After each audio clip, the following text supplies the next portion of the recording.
할렐루야. 우리 앞뒤 좌우로 인사 나누겠습니다. 예수 안에서 사랑합니다. 축복합니다. 네, 오늘 말씀의 제목은 무한한 용서.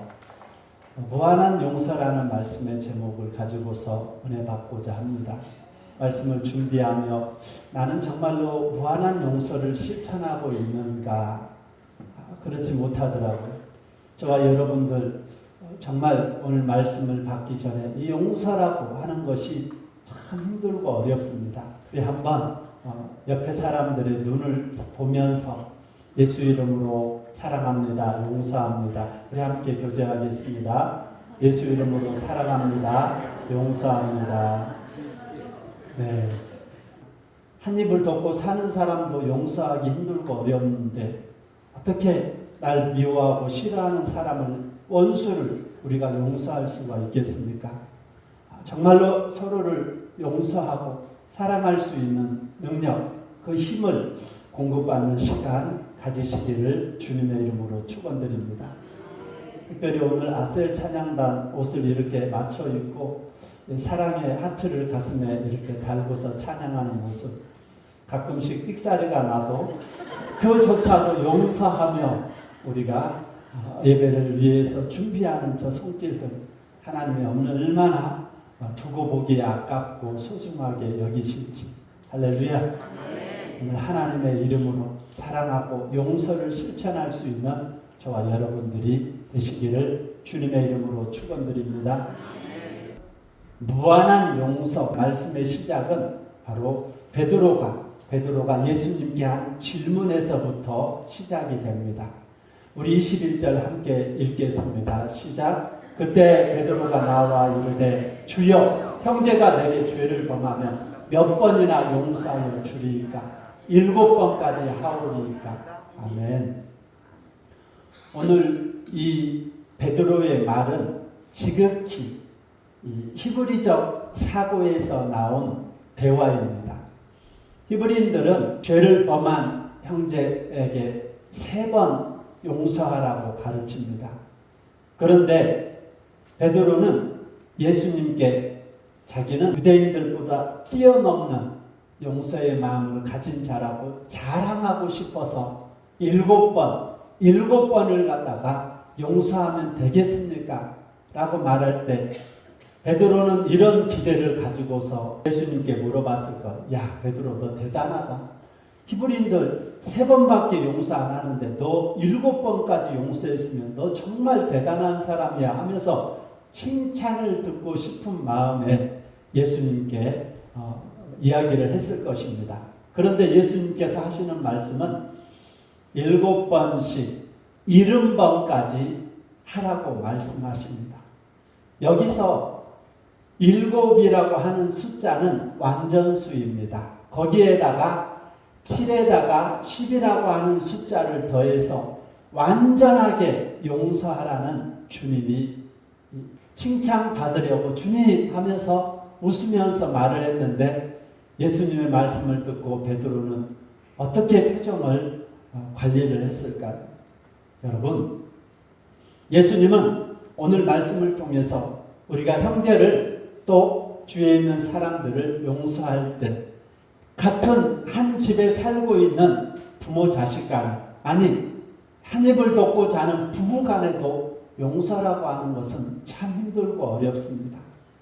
제가 알고 있는 어떤 사람이 있는데 신혼 때 시댁에서 상처받은 그것을 30년이 지났는데 아직까지도 기억하고 있는 사람이 있어요. 그래서 부부싸움 할 때마다 항상 30년 전의 이야기를 꺼내면 절대로 부부싸움에서 이길 수가 없습니다. 그럼에도 불구하고 오늘 주님께서는 우리에게 용서를 실천하라고 말씀하신 이유, 어떻게 우리가 한 번 용서하기도 힘들고 어려운데 30년이라는 시간 동안 나한테 마음에 상처 주고 힘들게 한 사람도 잊지 못하고 이렇게 살아가는 우리한테 7번 용서하면 대단하게 용서한 건데 무한정으로 용서하라고 하시는 그 주님의 그 말씀은 정말로 우리가 감당하기 힘들고 어렵습니다. 그런데 예수님께서는 오늘 10,000달란트 탕감받은 자의 이야기를 하시면서 우리가 용서를 해야 되는 마땅한 이유는 더 큰 것을 하나님께로부터 용서받았기 때문이라는 것입니다. 할렐루야. 10,000달란트 탕감받은 자가 있었습니다. 어떤 왕에게 10,000달란트 빚을 졌는데 그 만이라고 하는 숫자는 갚을 수 없는 어마어마한 빚을 졌다는 것입니다. 2000년 전 헤롯 왕이 1년 거둬들이는 세금이 900달란트입니다. 그렇기 때문에 10달이 10년이 넘는 세금을 거둬들여도 10,000달란트가 되지 않는데 그 10,000달란트를 왕에게 빚을 졌는데 그것을 탕감받았다면 여러분들이 어떻겠습니까? 잘 이해가 안 되는 것 같아서 우리나라 2023년 우리나라 거둬들이고 써야 될 세금의 예산이 638조 원입니다. 여러분 살아가는 동안 혹시 638조 원이라는 돈 만져볼 수 있을까요? 그것을 10년 동안 이상 되는 그 돈을 여러분들이 하나님께 빚을 졌다고 생각해 보십시오. 638조 원에서 1조 원 빚져도 내 평생 일을 해서 갚으려고 해도 갚을 수 없는데 그 어마어마한 돈을 갚을 수 없는 것을 저와 여러분들은 하나님께로부터 탕감받았다는 것을 기억하시기 바랍니다. 계산이 되지 않는다면 이제부터 머릿속에 전자계산기를 펼쳐놓고 셈을 한번 해보시기 바랍니다. 자, 여러분들이 오늘 하루 살아가면서 지금까지 살아가면서 여러분들이 들이마신 산소를 돈으로 계산해 보시기 바랍니다. 더하기 여러분들이 계곡이나 산이나 그리고 세계 여행 곳곳마다 다니면서 입장료를 내신다면 천지 만물의 주인이신 하나님 앞에 여러분들이 사용한 토지 사용료, 여러분들이 마신 물에 대한 사용료, 햇빛에 대한 사용료, 때를 따라서 공급해 주시는 비에 대한 사용료를 하나님께서 여러분들에게 청구한다면 여러분들은 과연 갚을 수가 있겠습니까? 우리가 그것을 돈으로 헤아리지 않아서 그렇지 어마어마한 은혜를 우리는 받고 살아가고 있다는 것을 기억하시기 바랍니다. 하나님은 그것에 대해서 아무런 대가를 요구하지 않으셨습니다. 그냥 사용하라고 말씀하셨습니다. 거기에다가 지금까지 살아오면서 하나님 앞에 지은 죄값에 대해서 여러분 어떻게 갚을 수가 있겠습니까?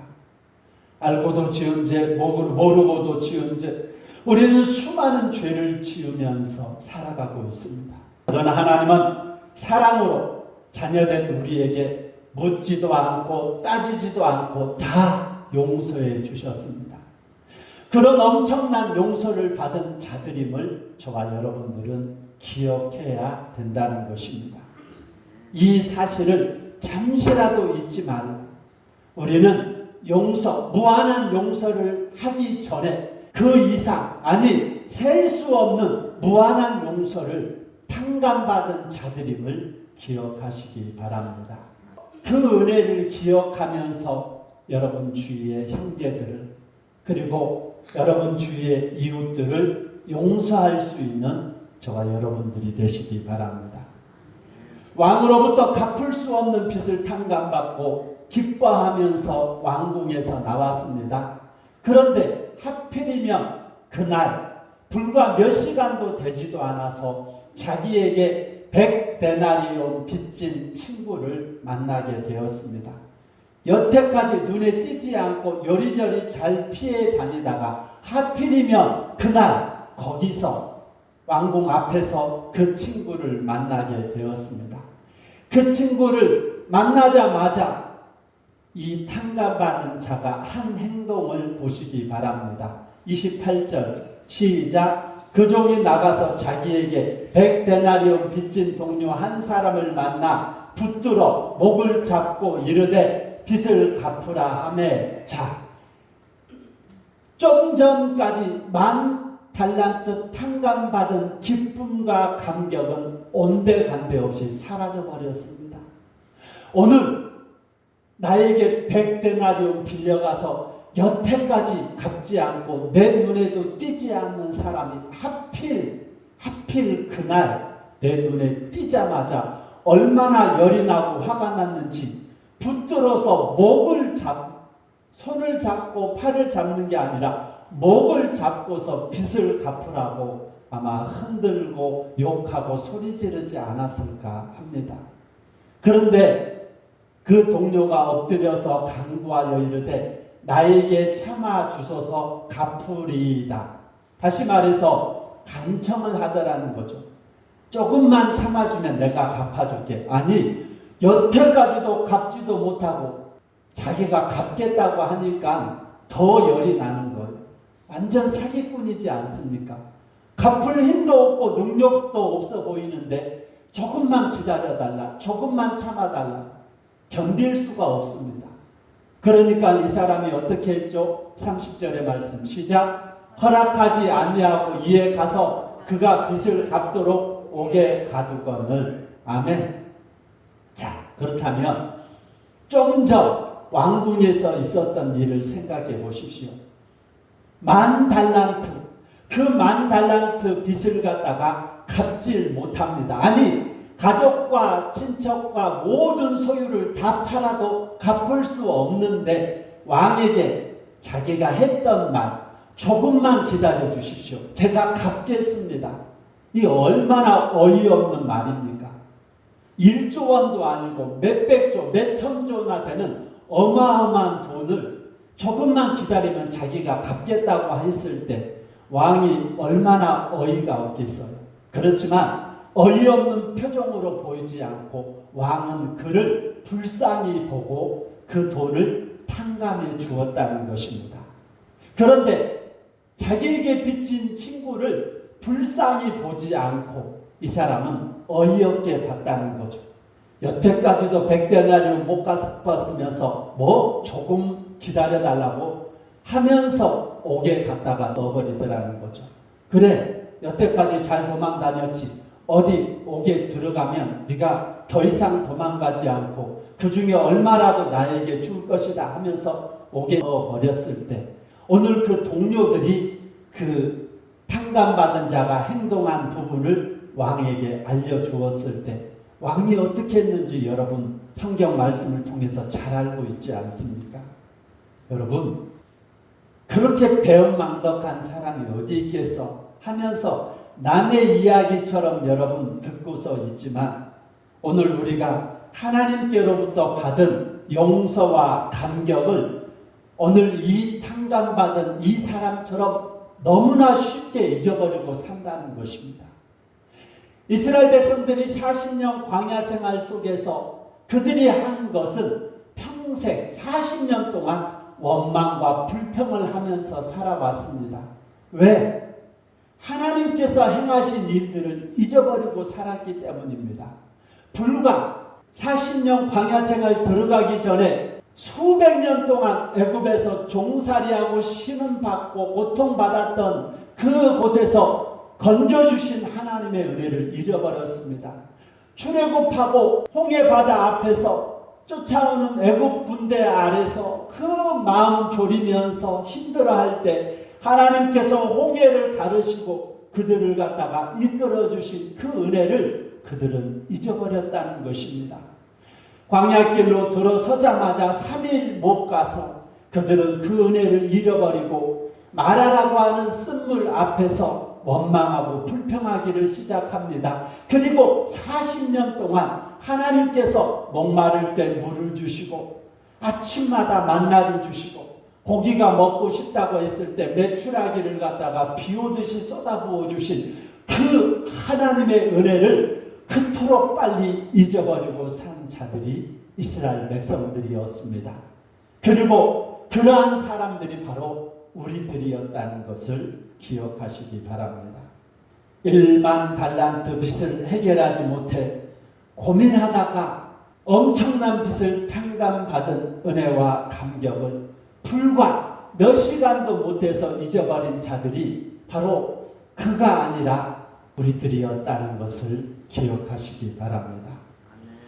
주님도 우리에게 용서를 하셨기 때문에 우리도 마땅히 용서해야 되는 것이 합당한 것입니다. 우리 33절의 말씀 보겠습니다. 시작. 내가 너를 불쌍히 여김과 같이 너도 내 동료를 불쌍히 여김이 마땅하지 아니하냐. 아멘. 에베소서 4장 32절에 서로 친절하게 하며 불쌍히 여기며 서로 용서하기를 하나님이 그리스도 안에서 너희를 용서하심과 같이 하라라고 기록하셨습니다. 골로새서 3장 13절 14절의 말씀에 누가 누구에게 불만이 있거든 서로 용납하여 피차 용서하되 주께서 너희를 용서하신 것 같이 너희도 그리하고 이 모든 것 위에 사랑을 더하라. 이는 온전하게 매는 띠니라. 아멘. 우리가 용서할 때 나와 빚진 자와의 관계 속에서만 생각하지 마시고 나와 하나님과의 관계 속에서 그 사람들을 바라본다면 용서하지 못할 사람이 누가 있겠습니까? 사랑하는 성도 여러분, 그렇다고 죄, 사탄, 마귀까지 용서하라는 것이 아닙니다. 죄와 사탄, 마귀는 대적하고 피 흘려서 싸워야 되는 것입니다. 그러나 이웃과 우리 형제에 대해서는 오늘 이 용서, 무한한 용서를 실천해야 되는 것입니다. 하나님께서 십자가에서 우리에게 보여주신 갚을 수 없는 그 은혜, 그 용서를 해주셨기 때문에 우리가 이웃과 형제들을 용서해 주는 것은 마땅한 것입니다. 마지막으로 오늘 우리가 이 무한한 용서를 실천하지 않는다면 우리 주님께서도 용서해 주신 그것에 대해서 여러분들을 용서하지 않고 다시금 여러분들에게 10,000달란트를 요구하는 자리에 들어가기 때문에 우리는 무한한 용서를 실천해야 되는 것입니다. 왕은 그 사람에게 10,000달란트 탕감할 때 100데나리온 빚진 친구를 탕감해 주라는 조건을 제시하지 않았습니다. 뿐만 아니라 어떤 친구든지 다 용서하라고 명령하지도 않았습니다. 왕의 용서는 아무런 조건 없는 용서였다는 것입니다. 그 용서를 경험을 했다면 다른 사람을 용서하는 것은 마땅한 것입니다. 하나님의 명령, 하나님의 조건에 포함되어 있는 것이 아니라 무한한 용서는 당연한 것이고 마땅한 것입니다. 그러나 10,000달란트 탕감받은 자가 100데나리온 빚진 자를 만났을 때 그는 왕의 용서, 마땅한 왕의 용서를 기억하지 못하고 옥에 가둬버렸습니다. 살아가는 성도 여러분, 용서하라는 당연한 일을 하지 않는 것은 이와 같습니다. 내가 돈이 없어요. 그래서 사장님께 아직 한 달도 되지 않았는데 돈을 좀 가불해 주셨으면 어떻겠습니까? 하고 말씀했을 때 사장님이 불쌍히 여기고 한 달치 급여를 가불해 줬어요. 그래서 발등에 떨어진 불을 다 해결하고 나서 한 달 동안 열심히 감사하는 마음을 가지고서 일을 하는 것이 종업원의 도리이고 또 그 직장에서 일하는 사람들의 자세입니다. 그런데 화장실 갈 때 급하고 화장실에서 볼일 보고 나서 사람이 변해버리듯이 우리는 하나님의 은혜를 망각하고 배은망덕하게 살아가는 것은 옳지 않다는 것입니다. 갚을 수 없는 하나님의 은혜에 대해서 우리는 어떻게 하나님의 은혜를 갚을 수 있을까 하고 성경을 찾아보니까 마태복음 25장에 줄이고 목마르고 나그네 되고 헐벗고 병들고 옥에 갇힌 자들에게 한 것이 바로 주님의 은혜를 갚는 것이고 예수님께 한 것이라고 성경은 기록하고 있습니다. 잠언 19장 17절의 말씀해 보니까 가난한 자를 불쌍히 여기는 것은 여호와께 구워드리는 것이니 그의 선행을 그에게 갚아주시리라 라고 말씀하셨습니다. 야고보서 2장 13절에 긍휼을 행하지 않는 사람에게는 긍휼 없는 심판이 있으리라고 말씀하셨습니다. 사랑하는 성도 여러분, 우리는 갚을 수 없는 사랑을 받은 자들입니다. 그러기 때문에 사랑해야 합니다. 우리는 갚을 수 없는 용서를 받은 자들입니다. 그러기 때문에 용서를 해야 되는 것입니다. 무한한 용서를 받은 자들이기 때문에 그 무한한 용서를 실천하며 살아가야 되는 것입니다. 이것은 너무나 당연하고 마땅한 일이라는 것입니다. 그러지 않고서는 우리는 하나님 앞에 설 수가 없습니다. 우리가 우리에게 죄 지은 자를 사하여 준 것 같이 우리 죄를 사하여 주시옵고. 아멘. 주님께서 가르쳐 주신 완벽한 주기도문을 암송을 하면서 우리가 우리에게 죄 지은 자들이 아무리 큰 죄를 범했어도 100데나리온에 불과하다는 것을 기억하시기 바랍니다. 오늘 그들의 죄를 용서해 주실 때 하나님께서는 여러분들이 하나님께로부터 탕감받은 부분에 대해서 요구하지도 않고 달라고 하지도 않고 여러분들의 모든 허물과 죄를 다 용서해 주시겠다고 약속하셨습니다. 사랑하는 성도 여러분, 우리 모두 용서합시다. 그리고 그 사람을 이해합시다. 주님께서 우리를 한없이 용서하신 것처럼 우리도 그렇게 용서하며 살아가는 한 주간이 되시기 바랍니다. 할렐루야. 우리 복음성과 주 품에 품으소서, 능력의 팔로 덮으소서. 거친 파도가 날 향해 와도 폭풍 가운데서도 주님의 그 잠잠하게 공급해 주신 은혜를 기억하면서 오늘 내 힘으로 내 능력으로 용서하지 못하는 자들이 있다 할지라도 오늘 이 찬양 들으시고 우리 함께 결단하면서 용서할 수 있는 마음, 그 허물을 덮을 수 있는 마음, 하나님께서 내게 10,000달란트 용서해 주신 그 은혜를 기억하면서 용서할 수 있는 사람이 되게 해달라고 우리 함께 통성으로 기도하는 시간 갖도록 하겠습니다.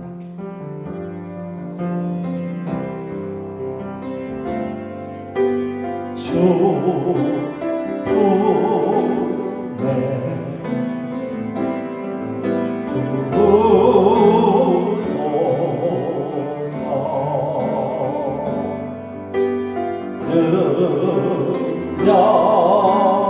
능력에 발로 덮으소서. 거친 파도 날 향해 와도 주와 함께